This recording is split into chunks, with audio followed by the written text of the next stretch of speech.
மகாவிஷ்ணு பிறவியை காரணம் காட்டி மாற்றுத்திறனாளியை அவமானப்படுத்தி விட்டார் என்பதற்காக அவர் கைது செய்யப்பட்டார் நீங்க சொல்றீங்க. ஆனா பிறவி என்பது எல்லோருமே தானே பேசுகிறார்கள். யார் பேசுறாங்க? எல்லா மக்களும் சாதாரண மக்கள் பேசுறாங்க. மகாவிஷ்ணு சொல்ற விஷயமும் திருக்குறள் ஒன்றா? இன்னைக்கு வந்து முட்டு கொடுக்குறாங்க. அதாவது எப்பொழுதெல்லாம் திராவிடத்துக்கு எதிராகவோ அல்லது ஆன்மீகத்துக்கு எதிரான ஒரு குரல் எழுப்பினால் அவங்க வந்துருவாங்க. ஆன்மீகத்தை விற்று இப்போ பெரிய கார்ப்பரேட் நிறுவனங்களை நடத்தி கொண்டிருக்கின்ற ஆன்மீகவாதி நமக்கு தெரியாதா? மதரசா கல்வி கற்றுக் கொடுக்கப்படுகிறது. நீங்கள் ஆன்மீக கல்விக்கூடங்கள் நடத்துங்க. விவேகானந்தர் பேரில் நடத்துங்க. ஏற்கனவே நடத்துறீங்களா? நவோதயா பள்ளிகள் இருக்க இந்தியா முழுவதும், அங்கே போய் பேசுங்க. தமிழக அரசு நடத்தி கொண்டிருக்கின்ற பள்ளிகளில் உங்களுடைய ஏன் நீங்கள் வர்றீங்க? அதான் முக்கியம். உங்கள் நோக்கம் என்ன? நீங்கள் என்ன விதைக்க வர்றீங்க? இதை அடியோடு நீக்கணுமா இல்லையா?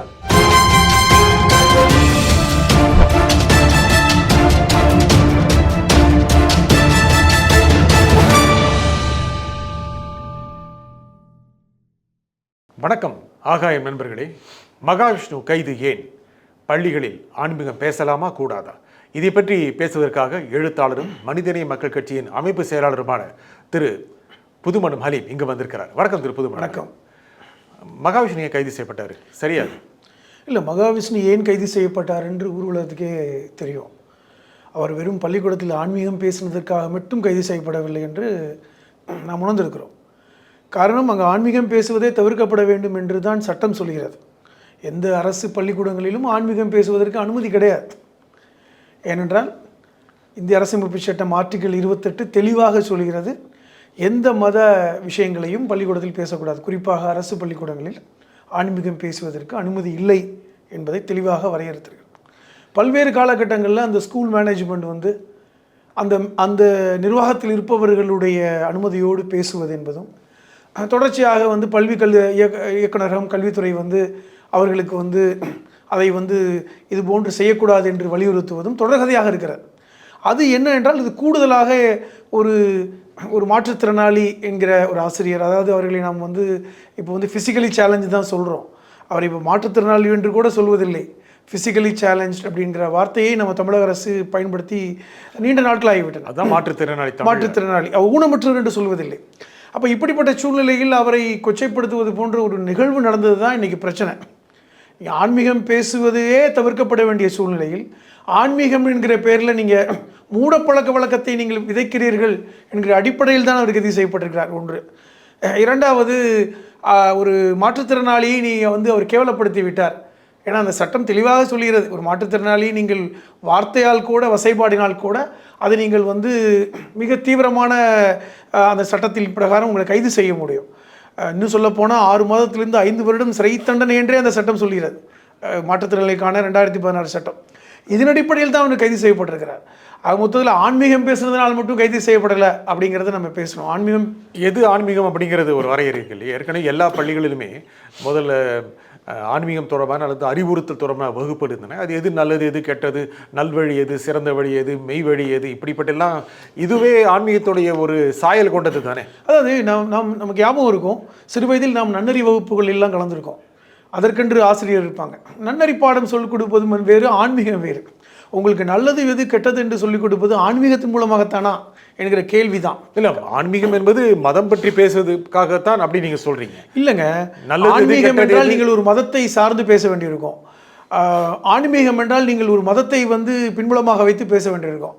இன்றைக்கி மகாவிஷ்ணு பேசிய விஷயங்கள் எல்லாமே அதானே. திருமூலரை பற்றி பேசுகிறார், அவர் சார்ந்த விஷயங்களை பேசுகிறார். ஆனால் நீங்கள் இப்போ நல்ல விஷயங்கள் பேசுவதற்கு அங்கே திருக்குறள் இருக்கிறது. திருக்குறள் எந்த ஒரு பொதுமுறையாக ஏற்றுக்கொள்ளப்பட்ட ஒன்று. திருக்குறளை ஒரு மதம் சார்ந்தே பார்க்கவில்லை. அது அரசாலே திருக்குறள் ஒரு பொதுமுறை என்று ஏற்றுக்கொள்ளப்பட்டு பயிற்றுவிக்கப்படுகிறது. இது போன்ற விஷயங்களை அரசு அனுமதிக்கப்பட்ட விஷயங்களை பேசுவதற்கு உங்களுக்கு எந்த பிரச்சனையும் இல்லை. முக்கியமாக மகாவிஷ்ணு பிறவி பற்றி பேசினார். நீங்கள் முற்பிறவியில் செய்த பாவங்கள் உங்களை இவ்வாறு படைத்திருக்கிறது. முக்கியமாக தோற்றம், அழகு அல்லது அழகின்மை அல்லது ஊனம் அல்லது ஊனமின்மை, இதெல்லாம் அவர் பேசினார். பிறவி பற்றி பேசினார். இல்ல, பிரச்சனை என்னன்றா சமூக ஊடகங்கள்ல தொடர் விவாதமா இருக்கு. பிறவி பற்றி பேசினார். பிறவியை பற்றி பேசலாமா கூடாதா? பிறவியை பற்றி பேசலாமா கூடாதா? இல்ல, பிறவி பற்றி பேசுவதற்கு என்ன இருக்குதுன்னு கேட்கிறேன். பேசலாமா கூடாது? பேசக்கூடாது தானே. நீங்க திருக்குறள் பத்தி இல்ல, திருக்குறள் நீங்க சொல்ற திருக்குறள் திருவை பத்தி சொன்னீங்க. பிறவி பெருங்கள் அவர் என்ன பேசினார்? இறைவனடி சேராதார். அவர் என்ன பேசினார்? திருக்குறள் ஆசிரியர் ஒருத்தர் வந்து மாற்றுத்திறனாளி, கண் பார்வை தெரியாத ஒருத்தரை வைத்துக்கொண்டு போன ஜென்மத்தில் வந்து குறையாக தவறு இழைத்தவர்கள், குற்றம் செய்தவர்கள் இந்த பிறவியில் ஊனமுற்றவர்களாக பிறப்பார்கள் என்பது எப்படி ஏற்றுக்கொள்ள முடியும்? நீ இந்தியாவில் இன்றைக்கி 5 கோடி பேர் வந்து மாற்றுத்திறனாளியாக இருக்காங்க. 5 கோடி பேர். இப்போ 5 கோடி பேரும் போன ஜென்மத்தில் பாவம் செய்தவர்களா? இது எப்படிப்பட்ட ஒரு முட்டாள்தனம்? ஏன்னால் இன்றைக்கி கல்வியில் நம்ம ஒரு புரட்சி செய்கிறோம். இன்றைக்கி சமூக நீதியில் புரட்சி செய்து இன்றைக்கி வந்து ஒரு இடத்துக்கு வந்திருக்கிறோம். மீண்டும் நீங்கள் மூடப்பழக்கத்தை நீங்கள் பூத்துறீங்கல்ல. நீங்கள் சொன்ன விஷயத்துக்கே வர, நீங்கள் என்ன சொல்கிறீங்க? திருக்குறள் கூட இந்த பிறவியை பற்றி பேசுதுன்னு. எங்கே பேசிச்சு? நீங்கள் சொன்ன மாதிரி பிறவி பெருங்கடலை நீந்துவார் நீந்தார் இறைவனடி சேராதார். இந்த இடத்துல பிறவி என்பது போன பிறவியை பற்றி பேசல. இந்த பிறவி என்கிற திருவள்ளுவர் எதை மீன் பண்ணுறாரு? பிறப்பை மீன் பண்ணுறாரு. இந்த பிறப்பை நீங்கள் நல்லவிதமாக கடக்க வேண்டும் என்றால் நீங்கள் இறைவனடி சேர வேண்டும் என்று சொல்கிறாங்க. பல்வேறு நபர்கள் பல்வேறு பொழிப்புரைகள் எழுதியிருக்காங்க. ஏன் முன்னாள் முதலமைச்சர் முத்தமிழறிஞர் கலைஞர் கூட வந்து இந்த இடத்துல இறைவனை தலைவனோடு ஒப்பிட்டு எழுதுனதை பார்த்தோம்ல. ஒரு தலைவனுடைய கட்டளை ஏற்று எவன் ஒருவன் இந்த வாழ்க்கையை கடக்கிறானோ அவன் சிறந்த முறையில் இந்த வாழ்க்கையை கடப்போனவன் எழுதியிருக்காரு. இதை வந்து வேற ஒன்று தவறாக திருக்குறள் மீன் பண்ணலையே. இல்லை, ஒரு குறளை எப்படி வேணாலும் அணுகலாம், எந்த விதமான பொழிப்புமாக பிறவியை இருந்தால் தான் இறைவனடி சேர முடியும் அப்படின்னு அவர் சொல்லார். இன்னொன்று இருக்குங்க, நீங்கள் இந்த திருக்குறள் கூட ஒரு ஏற்கனவே சர்ச்சை இருக்கிறது. இந்த திருக்குறள் கூட ஒரு 30 குறள் தான் வந்து கடவுளை பற்றி பேசுகின்ற குறளாக இருக்கிறது. அந்த 30 குறள் 10 அதிகாரம் 3 அதிகாரம். அந்த 30 குறளுமே வந்து பின்னால் சேர்க்கப்பட்டதுன்னு சொல்லிட்டு வாவு சிதம்பரனார் போன்றவர்கள் எல்லாம் கலகம் செய்த வரலாறுலாம் இருக்கிறது.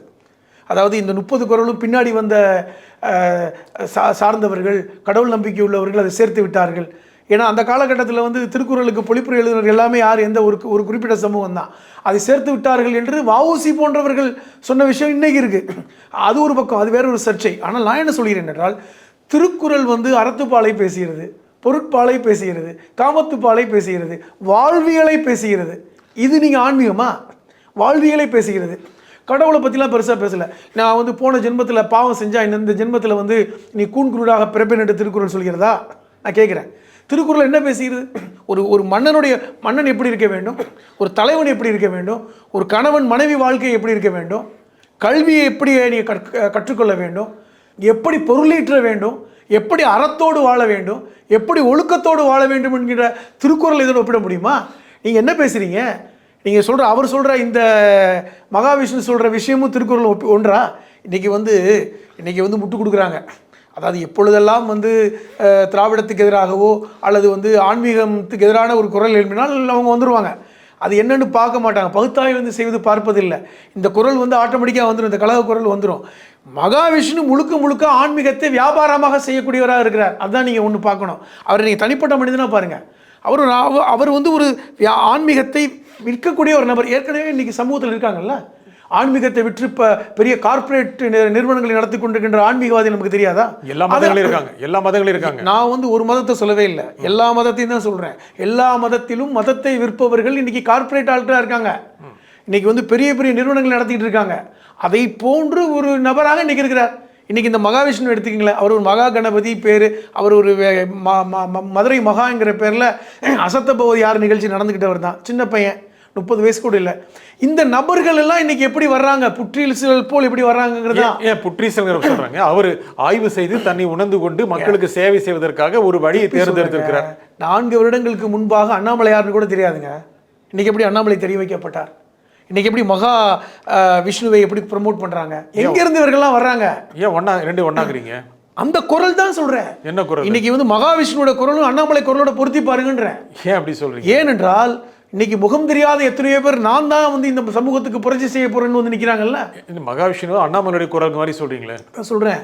இந்த பாருங்களேன், இந்தியாவில் வந்து தமிழ் சமூகம் தாங்க இன்னைக்கு வந்து ஒரு சமூக நீதியில் மேம்பட்ட சமூகமாக, இன்னைக்கு வந்து ஆரியத்தை எதிர்க்கக்கூடிய சமூகமாக, இன்றைக்கி வந்து ஒரு குறிப்பிட்ட சமூகம் வந்து கல்வி கற்கக்கூடாது, நாங்கள் தான் கல்வி கற்கணும், நாங்கள் தான் மேம்பட்டவர்கள், பிறப்பின் அடிப்படையில் நாங்கள் தான் உயர்ந்தவர்கள்னு சொல்லிக்கிட்டு இருக்கிறவர்களை அடித்து துரத்திய சமூகம் தமிழ் சமூகம். நீங்கள் அந்த காலத்துலேருந்து பாருங்கள். நீங்கள் அண்ணல் அம்பேத்கர் வட இந்தியாவை சேர்ந்தவர், பெரியார் தமிழகத்தை சார்ந்தவர். 2 பேருடைய குரல் ஒன்றா இருந்துச்சு தெரியுமா? அது வெற்றி பெற்றது தமிழகம்தான். அண்ணா அம்பேத்கருடைய குரலை கூட பெரியார் இங்கே வந்து வழிமொழிந்தார். அப்போ இன்றைக்கி வந்து தமிழ்நாட்டில் வந்து இந்த குரல் கழக குரல் ஆரியத்துக்கு எதிரான குரல் தானே. அந்த ஆரியத்துக்கு எதிரான குரலை வந்து இன்றைக்கி நசுக்கிறதுக்கான ஒரு வாய்ப்பாக தான் இதெல்லாம் பார்க்குறாங்க. என்ன நசுக்கிறாங்க இதில்? நீங்கள் தமிழ்நாட்டில் வந்து இந்த மாதிரியான ஒரு சிந்தனையை இன்றைக்கி திராவிடம் என்றால் ஏன் எரியுது, பற்றிக்கிட்டு எரியுது எல்லாருக்கும்? நான் கேட்குறேன், திராவிடம் என்றால் ஏன் பற்றிக்கிட்டு எரியுது? திராவிடத்துக்கு எதிராக தான் ஆன்மீகங்கிற இடத்துக்கு கொண்டு வராங்கல்ல. இல்லை திராவிட அவங்க அது ஆன்மீக மாடல் அரசு சொல்கிறாங்களே, திராவிட ஆன்மீக மாடல் அரசு. என்ன கேட்குறேன், முத்தமிழ் முருகன் மாநாடு நடத்துனாங்க. நான் என்ன கேட்குறேன், யார் சொன்னது திராவிடம் என்றால் ஆன்மீக அரசு இல்லைன்னு? இல்லை சொன்னாங்க, கேட்குறேன். நான் பெரியார் தான் திராவிடத்தை கொண்டு வந்தாரா? பெரியாருக்கு முன்னாடி வந்து திராவிடம் இல்லைன்னு நினைக்கிறீங்களா? பெரியாருக்கு முன்னாடி காட்வேல் பிரபு வந்து இந்த தமிழ் வந்து தமிழுக்கென்று தனி இலக்கணம் இருக்கிறது, திராவிட மொழி குடும்பம்னு சொல்லி காட்வேல் பிரபு சொன்னது வந்து எந்த காலத்தில்? விவாத வேற எடுத்து முக்கியமாக நீங்கள் பெருவியை பற்றி சொன்னீங்க. நம்ம அமைச்சர் காந்தி கூட ஒரு கூட்டத்தில் பேசின ஒரு காணொளி இப்பொழுது மறுபடியும் வைரல் ஆக்கிட்டு இருக்கு. அவர் நீங்கள் பெருவியில் பாவம் செய்திருந்தால் தான் நான் குழந்தைகளை பெற்றெடுத்திருப்பீர்கள் அப்படின்னு சொல்றது காணொளி வந்து அந்த அளவுக்கு வந்து மூடப்பழக்க வழக்கம் ஊடுருவி இருக்குன்ற. ஊடுருவி இருக்கு. அமைச்சர் என்றால் அவர் ஒரு மனிதர் தானே. அமைச்சர் என்றால் அவர் ஒரு மனிதர் தான். தவறு தான், அமைச்சரே தவறு செய்தாலும் தவறு தான், அதில் மாற்றுக்கிறதுலாம் கிடையாது. மூட பழக்க வழக்கம் அந்த அளவுக்கு இன்னைக்கு வந்து ஊடுருவி இருக்கு. ஆனால் மகாவிஷ்ணு பிறவியை காரணம் காட்டி மாற்றுத்திறனாளியை அவமானப்படுத்தி விட்டார் என்பதற்காக அவர் கைது செய்யப்பட்டார் நீங்க சொல்றீங்க. ஆனால் பிறவி என்பது எல்லோருமே தானே பேசுகிறார்கள். யார் பேசுறாங்க? எல்லா மக்களும் சாதாரண மக்கள் பேசுறாங்க. சாதாரண மக்கள் பேசுவதற்கான விதைத்தது யாருன்னு கேட்கிறேன். விதைத்தது இருக்கட்டும், இருக்குல்ல. பிறவிகள் இல்லை என்று தான் எல்லாரும் சொல்றாங்க. பிறவி இருக்குன்னு திருக்குறள் கூட சொல்லல. பிறவி பெருங்கடல் என்பது கூட அர்த்தத்தை வேற மாதிரியாக திருத்து சொல்லப்பட்டிருக்கிறது. பிறவி கிடையாது. அதாவது இந்த சமூகத்தில் வந்து நீங்க வந்து இந்த மூடப்பழக்க வழக்கங்களை விதைத்தது யாருன்னு எல்லோருக்கும் தெரியும். அது எந்த பிரிவினர் விதைத்தாங்கன்னு தெரியும். பிறப்பின் அடிப்படையில் ஏற்றத்தாழ்வு சொன்னவர்கள் தான் மூடப்பழக்கத்தையும் விதைச்சாங்க. குறிப்பிட்ட சமூகம் படிக்கணும்னு சொன்னாங்க. அந்த மூடப்பழக்க வழக்கத்தை வந்து இன்னைக்கு வந்து அமைச்சர் பேசுறாருன்னா இப்போ எந்த அளவுக்கு ஊடுருவி இருக்கு இந்த சமூகத்திலேயே நான் பார்க்குறேன். பிறவி எல்லா மதங்களும் இருக்கா இல்லையா? எல்லா மதங்களும் பிறவி நம்புது. இந்து மதம் நம்புது, இல்ல கிறிஸ்தவ மதம் நம்புது. கிறிஸ்துவ மதம் நம்பல, இஸ்லாம் நம்பல. யார் பிறவி இருக்குன்னு சொன்னாங்க? இல்ல ஒரு மரணத்துக்கு பிறகு இன்னொரு வாழ்க்கை இருக்கு நம்புறீங்களா? மரணத்திற்கு பிறகு வந்து மீண்டும் பிறப்போம் என்பதை இதெல்லாம் நம்பல. மரணத்துக்கு பிறகு ஒரு வாழ்வு இருக்கு நம்புறீங்களா? மரணத்திற்கு பிறகு முக்தி இருக்கிறது, மரணத்திற்கு பிறகு நல்லது கெட்டது இருக்கிறது, மரணத்திற்கு பிறகு வந்து அவர் செய்த பாவங்களுக்கு வந்து அவர் அனுபவிப்பார் என்பது நம்பிக்கை இல்லை. அதுக்கு பிறவிக்கு என்ன சம்பந்தம்? இல்ல ஒரு மரணத்துக்கு பிறகு இன்னொரு வாழ்வு, மரணத்திற்கு பிறகு இந்த உலகத்தில் இல்ல, அது அறிவியல் இந்த உலகத்தில் இல்ல, இன்னொரு உலகம் இருக்கு நம்புறீங்களா நீங்க? எல்லா மதமுமே மரணத்திற்கு பிறகு மறுமை என்று ஒன்று இருக்கிறது, மரணத்திற்கு பிறகு நாம் செய்த நல்லது கெட்டதற்கான கூலி இருக்கிறது. இதுக்கும் பிறவிக்கு என்ன சம்பந்தம்? எங்க இந்த உலக மரணத்திற்கு பிறகு இன்னொரு வாழ்க்கை இருக்கிறதுங்கிறதே மூட நம்பிக்கை. அதே நேரத்தில் இதற்கு நீங்க சொல்லுங்க. அதே நேரத்தில் இதற்கு முன்பாக எந்த பிறவி இல்லைன்னு நம்புதில்ல. நீங்க பிறவி இருந்தா நான் போன ஜென்மத்தில் என்னவாக பிறந்தேன்னு சொல்லணும்ல. எனக்கு போன ஜென்மமே எனக்கு கிடையாதுன்னு நான் சொல்கிறேன். எந்த மதமுமே போன ஜென்மத்தை பற்றி பேசலை. போன ஜென்மத்தில் ஒரு பிறவி இருந்தால் தானே இந்த மனுஷனத்தில் நான் மனிதனாக பிறந்திருக்க முடியும். போன ஜென்மத்தில் நான் ஒரு பாவம் செய்தால் இந்த ஜென்மத்தில் ஊனமுற்றவராக மாற்றுத்திறனாளியாக பிறப்பேன்னு சொல்வது எந்த மதமும் சொல்லலையே. அது நம்பிக்கை சொல்கிறாங்க. இது மூட பழக்கம்ன்ற. ஒரு நிமிஷம், நீங்க இந்த மனிதனுடைய மரணத்திற்கு பிறகு இன்னொரு வாழ்க்கை இருக்கிறது, இன்னொரு ஒரு கட்டம் இருக்கிறது நம்புறீங்க? குழப்பிக்கிறீங்க. நீங்க நம்புறீங்க? நீங்க குழப்பிக்கிறீங்க. நான் குழப்பல. அதான் சொல்றேன், மனிதனுடைய மரணத்திற்கு பிறகு அவருக்கான ஒரு நிலை இருக்கிறதுன்னு எல்லாரும் நம்புறோம். அது ஏன் நம்புறீங்க? அது வந்து கடவுள் கொள்கை. ஒரு மதத்துல கடவுளை நம்புவதே மூட நம்பிக்கை இல்லையா? இங்க பாருங்க, கடவுளை நம்புவது யார் மூடப்பழக்கம்னு சொன்னது? கடவுளை நம்புவது யார் மூடப்பழக்கம்னு சொன்னது? நான் கேட்கிறேன். கடவுளை நம்புவதை மூடப்பழக்கம்னு சொல்லல. அந்த கடவுளின் பேரால் மூடப்பழக்கம் இருக்கக்கூடாதுன்னு பெரியார் சொன்னார். என்ன பெரிய வித்தியாசம் இருக்குல்ல? இருக்கு. நீங்க கடவுளின் பேரால் நீங்க வந்து இந்த இப்போ வந்து கடவுளின் பேரால் இப்படி சொல்றீங்கன்னு வச்சுங்களேன், போன ஜென்மத்தில் நீங்க வந்து தவறு செஞ்ச அந்த சமயத்தில் வந்து நீங்க வந்து உங்க கூன்குருடாக பிறப்பீர்கள், கடவுள் பேரால் சொல்லாதீங்க. அப்படி சொன்னால் அந்த கடவுளை ஏற்றுக்கொள்ள மாட்டேன் என்று பெரியார் சொன்னார். பெரியார் தெளிவாக தான் சொன்னார். அதாவது கடவுளின் பேரால் நீங்கள் பிறப்பின் அடிப்படையில் ஏற்றத்தாழ்வு பார்த்தால் அந்த கடவுளை எதிர்ப்பேன் என்னார் பெரியார். அவருடைய பார்வையை நீங்க புரிஞ்சுக்கணும். இல்ல நான் உங்ககிட்ட என்ன கேட்கிறேன்னா, ஒரு மனிதனுடைய மரணத்துக்கு பிறகு இன்னொன்று மறுமை இருக்கிறது அப்படின்னு நம்புறீங்களா? மரணத்திற்கு பிறகு மறுமை இருக்கிறது இஸ்லாம் நம்புகிறது. அது மூட நம்பிக்கை இல்லையா? அது மூட நம்பிக்கை இல்லையா? அது எப்படி மூட நம்பிக்கைன்னு சொல்ல முடியும்? அது மூட நம்பிக்கை இல்ல. நான் இங்க பாருங்க, என்னுடைய நம்பிக்கையை நான் வந்து பொது வழிகளில் போய் சொல்றது பிரச்சனை இல்லை, கல்வி கூடத்தில் சொல்றது நியாயமா?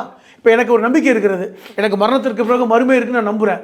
இதை கல்விக்கூடத்தில் போய் நான் மாணவர்கள் மத்தியில், அது 18 வயது குறைந்தவர்கள் மத்தியில் சொல்றது நியாயமா? ஆர்டிகல் 28 சிறுபான்மை மக்களுடைய பள்ளிகளை சொல்றது இல்லையா? இல்லைங்க, இன்னொன்று தெரிஞ்சுக்கங்க. ஆர்டிகல் 28 நீங்க இன்னும் புரிஞ்சுக்கல.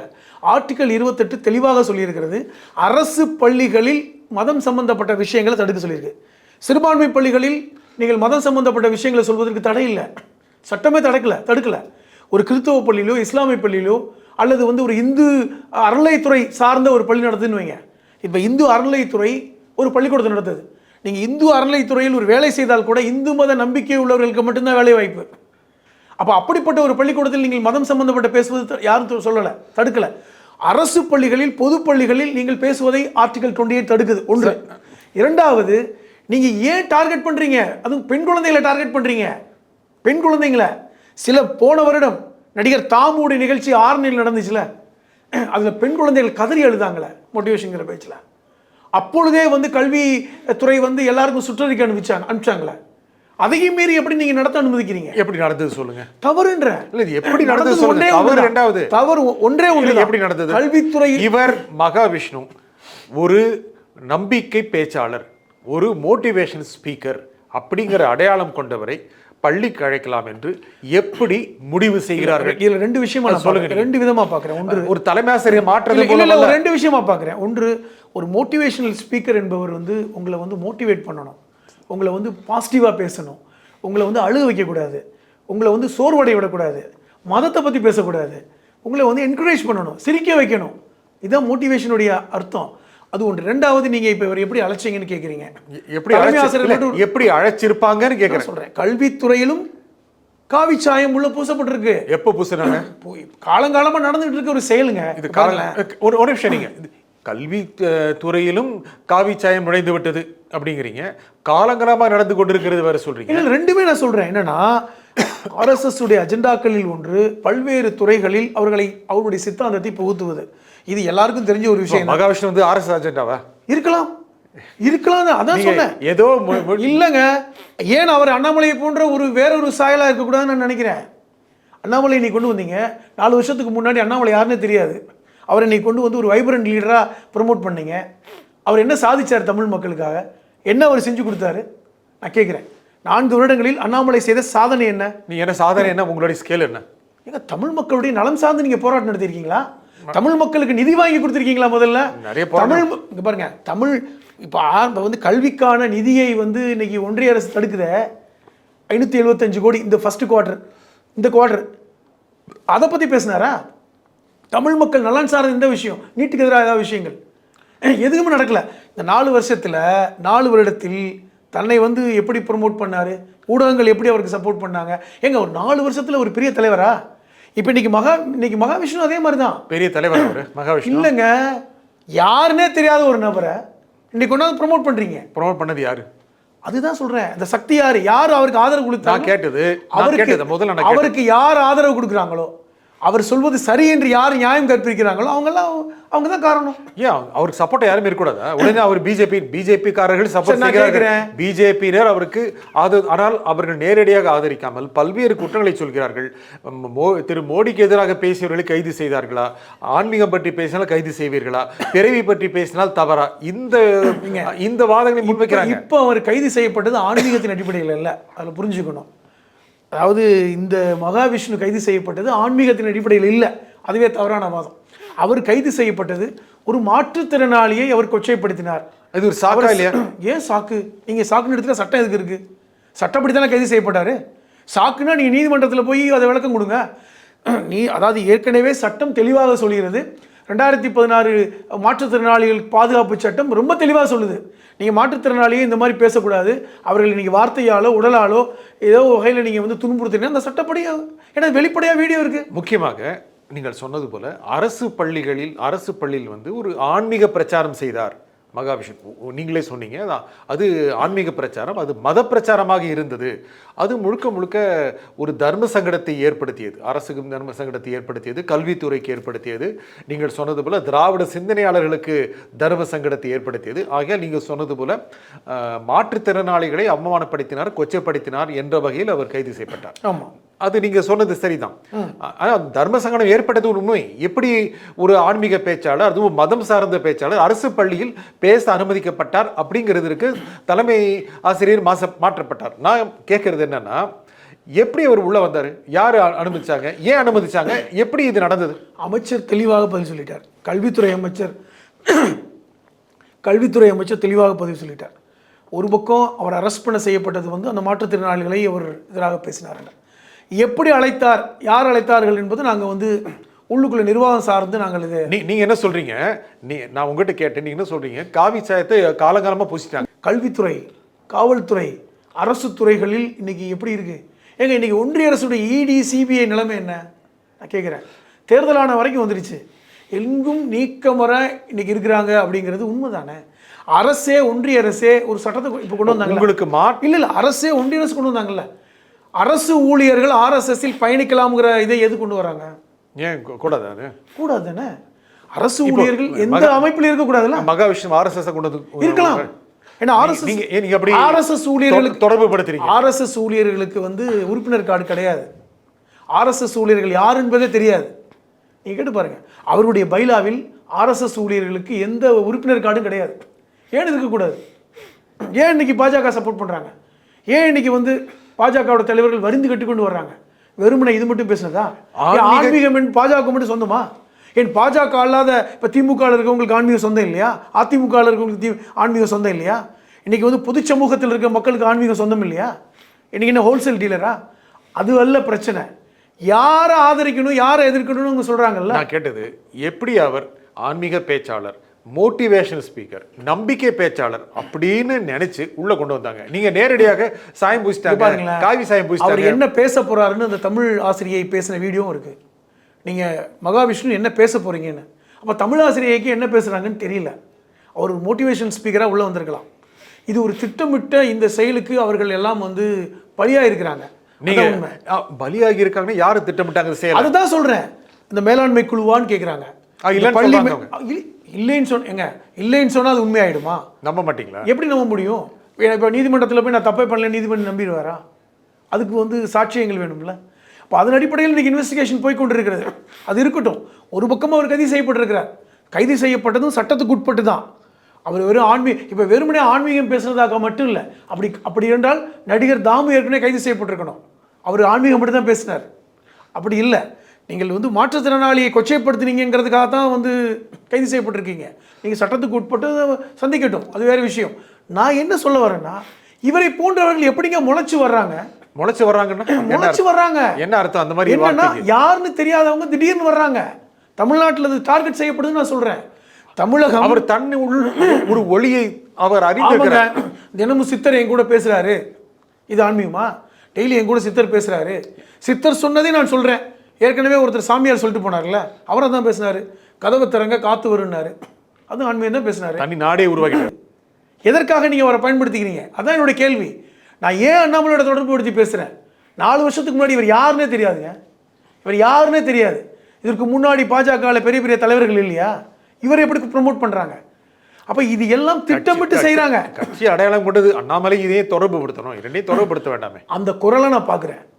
அதே குரல் தான். நீங்கள் எந்த கழக குரல்னா வச்சுக்கிங்க, அந்த குரல் தான். தமிழகத்தை நீங்கள் வந்து அதை அசைச்சு பார்க்குறாங்க. இளைஞர்களை கொண்டு வர பார்க்குறாங்க. ஏன் தெரியுமா? இன்றைக்கி 40 வயசுக்கு மேலே உள்ளவங்களெல்லாம் ஒன்றும் பண்ண முடியாதுங்க. இந்த 50 ஆண்டு கால இந்த திராவிட ஆட்சிகள், பெரியார், சமூக நீதி, அந்த விஷயங்களை கடந்து வந்தவர்கள் மேபி 40 வயதுக்கு மேல் உள்ளவர்கள்லாம் ஓரளவாவது பண்பட்டிருப்பாங்க. இந்த இளைஞர்கள் இருக்காங்க பார்த்தீங்களா, சிறார்கள், அவங்களுக்கு நீங்கள் வந்து இன்றைக்கி டார்கெட் பண்ணுறாங்க. இன்றைக்கி எப்படி வந்து மகாவிஷ்ணு பேசும்போது பெண்கள் அழுகிறாங்க, அவர்களை வந்து நீங்கள் எப்படி தயார்படுத்துகிறீங்க? அவர்கள் எப்படி நீங்கள் முதல்ல 18 வயதுக்கு கீழே உள்ளவங்களுக்கு ஆன்மீகத்தை பற்றி பேசுவதற்கு சட்டத்தில் இடம் இல்லை. எப்படி பேசுனீங்க? அந்த குழந்தைகள்லாம் 15 வயசு பெண்கள், 13-15 வயசு பெண்கள். ஆர்டிகல் 28 தெளிவாக சொல்லுது, ஆன்மீகம் பேசுனா பெற்றோர் அனுமதியெல்லாம் பேச முடியாது. அதுக்கே அவரை கைது பண்ணலாம். எந்த ஆன்மீகனா இருக்கட்டும், எந்த மத ஆன்மீகம் இருக்கட்டும், பேசுவதற்கு அனுமதி இல்லை. அது எப்படி பேச அனுமதிச்சாங்க? இது எளிதான விஷயம் இல்லை. சொல்ல போனால் நீங்கள் வந்து அவர் ஊனமுற்றோர் சட்டத்தில் கைது பண்ணால் கூட இதுவே தப்பு தானே. எந்த பெற்றோர் அக்னாலஜி கொடுத்தாங்க?